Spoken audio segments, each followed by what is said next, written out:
Hello, hello. Today we're doing another one of the hexagrams of I Ching. This is hexagram number 3, which is Chun, or challenge. You can see that it has only the 2 solid lines in the 1st and 5th position, broken lines in all of the others. And that makes fire below in the lower trigram and moon above in the higher trigram. Fire or thunder, moon or primordial waters. Now, you might wonder, why is it that in the I Ching this is number 3? I mean, 1 and 2 you can kind of figure out, right? 1 is all yang, 2 is all yin. But here you don't get something that's like an even mix. You don't get something that's just 1 yang and all the rest are yin, or that it starts at the bottom and works its way up, or it seems like an odd choice. And the thing is, the King Wen sequence is not a sequence that follows a binary pattern. It follows a kind of a mystical pattern that is difficult to discern the details of. Now, one of the reasons why this hexagram is the 3rd hexagram is that the first 2 mark kind of the boundary points of reality, right? You have the beginning of and the end of the universe, let's say, right? This is the frontier, right? So that is, in the beginning, there was heaven and the world. And then there was darkness and thunder. That's what number 3 has, right? The moon is darkness in this case. So there was a storm, there was thunder, lightning upon the earth, right? This is a symbolic of the beginning of things. And in fact, the name of this hexagram, challenge, Jun, it can also be described as difficulty at the beginning, right? So it's about the start of things. And I haven't, this probably isn't a very good calligraphy of it, but this is the symbol in Chinese script for the name of hexagram 3, for Jun. And its imagery is derived originally from the image of a seed, of a shoot springing forth from the ground. So like now, at this point, it looks a lot more symbolic. You can still kind of see it. It's like a little sapling coming out of the earth, right?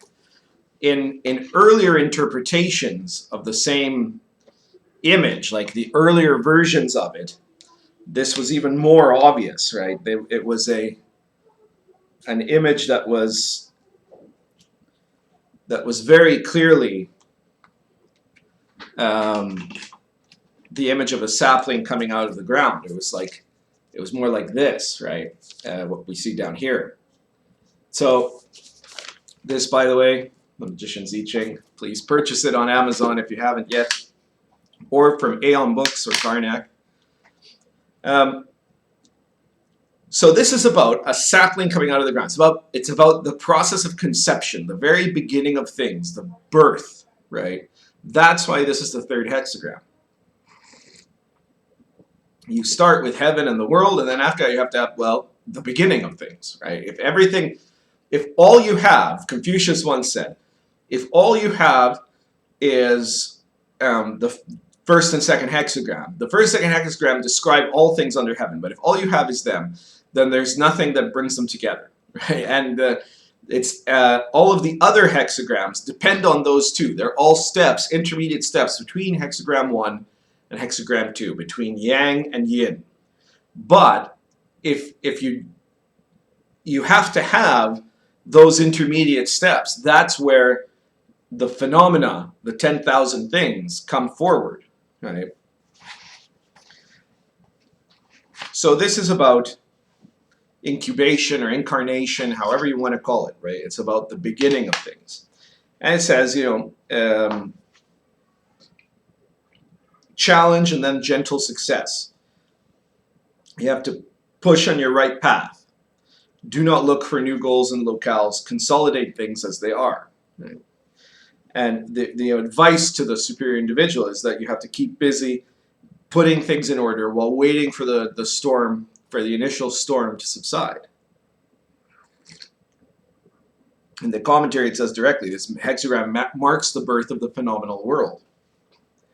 It's growth through a time of danger. So this is an interesting take, in a way, on the philosophy of the I Ching, because the I Ching says, you know what, your beginning is going to be really hard. It's not a glorious beginning. It's not a beginning that seems to be like, you know, some great unfolding of things. And part of that is that I think it's looking at things from below rather than from above, right? It's not talking about, oh, you know, there's this, you know, you see the power and the glory and whatever in hexagrams 1 and 2. But after that, now you're down to earth, right? In the earth, things are hard. Things are complicated. It's not simple. There's not easy answers. It's one of the things I like about the I Ching, is that it has a system. It has great complexity. Everything is where it is for some reason, but it's never a simple reason. It's never something that's just like, oh, you see 1 and then 2 and then 3 and then 4, and it all kind of puts together in a way that's really immediately visible. The I Ching demands that you contemplate it for a really long time, and then things start to break through. So in a way, you know, the Kabbalah is complicated. It has lots of levels, lots of dimensions, but it also approaches everything right from the start in a way that is very top-down, you could say. The I Ching is not, it doesn't work in that way, because it's multi-dimensional. It's looking at many different things at once. It's looking at the macrocosm at once, and it's looking at the microcosm at the same time. It's looking at things that are happening at different levels of reality, and it doesn't put everything in a neat order from the perspective of the human being down here. It says, this is all of time and space. Now you have to figure out your way around it using these tools, and you don't get all the stuff spoon-fed to you right at the start. In a way, the challenge of hexagram 3 is also the challenge of the student of the I Ching, that you can't expect to just come in and you're going to learn, you know, some very basic things, and then that's it, and now you've got it, right? This is a lifelong pursuit. So it's talking about life itself is constantly in a process of challenge. You have the line definitions here. It talks about in the first line, it says, in chaos, stay still, build up your will, right? That one's pretty straightforward, because the very beginning, line 1 of the 6 is always the very beginning of things. It says at the very beginning, everything is in chaos. Stay still. Don't rush in. Build up your will. Number 2, difficult beginnings, moving back and forth. No progress is made. The damsel plays hard to get for 10 years. Now, the damsel here is a reference to the second line being a broken line, right? Being one of those yin lines.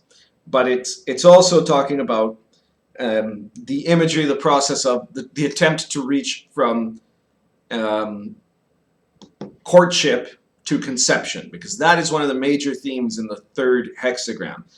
It has this story in particular in the lines of a couple trying to come together. So that's yin and yang, right? Trying to come together, and the challenges that they have in reaching that point of coming together and producing conception, right? Of getting pregnant, right? So there's a lot of mystery involved in this. There's elements of sexual magical alchemy involved in this, right? And it's really talking about, like, who are the couple trying to get together? Well, the yin and yang, right? They're the hexagrams 1 and 2. They're trying to get together, and here the first thing that gets produced is hexagram 3, which is not yet the complete process, you could say. It's stuff being difficult. And so the damsel plays hard to get for 10 years suggests that there's still a long time to go before you can succeed in that state of union that you're looking for, right? Whether you're interpreting this on the material level or on your spiritual level. Line 3, without a guide, the hunter loses his prey. If he persists, he'll be disappointed. The superior individual knows to stay still. So line 3 is always that line of the difficult point of trying to jump from the lower to the higher trigram. And here it's talking about you've got a hunter who's trying to hunt for his prey, but he didn't bring a guide with him. So this is the first big jump from a trigram in the bottom to a trigram in the top that's totally different, right? And if in order to make things work, one of the key issues is time, right? Patience. One of the first lessons that the third hexagram teaches, that the I Ching teaches us in the third hexagram, is how to be patient. Number 4, moving back and forth, waiting for marriage. When it comes, so be patient, right? It'll be prosperous. Be wise and seek favor. Now, line 3 says you didn't seek help, right? You didn't have a guide, and that's how you got lost. That's how you lost your prey, and now you're just getting farther and farther away. Line 4 says be wise, seek favor, right? So it's telling you about this process of growth, patience, taking time, letting things develop at the beginning, and not rushing forward without proper guidance. So it's now teaching the importances of patience, of discipline, and of humility to seek out a proper guide. Line 5, troubles in conceiving. Pushing for small things is good, but for large things, whoa. So it's talking about the difficulties in making things come together, in making that conception. And it says you want to be careful to try to make each thing happen at its own step, at its own time. This is a recurring message of the I Ching, knowing the time of things, not rushing forward, not holding off when the time is right either, right? And number 6, he runs around back and forth crying until he bleeds. What a drama queen, right? There's a bit of license there in how I've particularly interpreted that that line. The term wasn't exactly drama queen, right? But it's talking about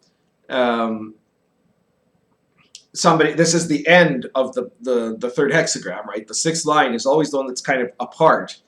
It's saying there's a great challenge that's going on now, and a person is not reacting to it well in this example, right? In the original text, it would have been something like they're ceaselessly crying tears of blood, right? The implication of that phrase is kind of the same thing as being a drama queen, right? This is somebody who has not taken well the lessons of the other parts of this hexagram, and you can say that some of this is because of the difficulties in conceiving that you see in line 5, right? So there's a symbolism here of this effort to try to make things come together, to try to make that pregnancy, to try to make that union, and it doesn't work out quickly, and the reaction to this is an excess of woe, right? Of personal woe. Confucius once commented on this as saying something like, well, if you're crying bloody tears, how can that last for a long time, right? How can it last long? So the implication is either something will come about of it or nothing will, and there's no point in acting like a drama queen about it, right? A lot of times when there's something new, and hexagram 3 is all about the new thing that has come, right? There's panic. People will run around screaming and shouting, right? They're not sure how to react to the new thing, to the new force in their life. They're not sure how to make the new thing they want to make. They don't know how to conceive yet, right?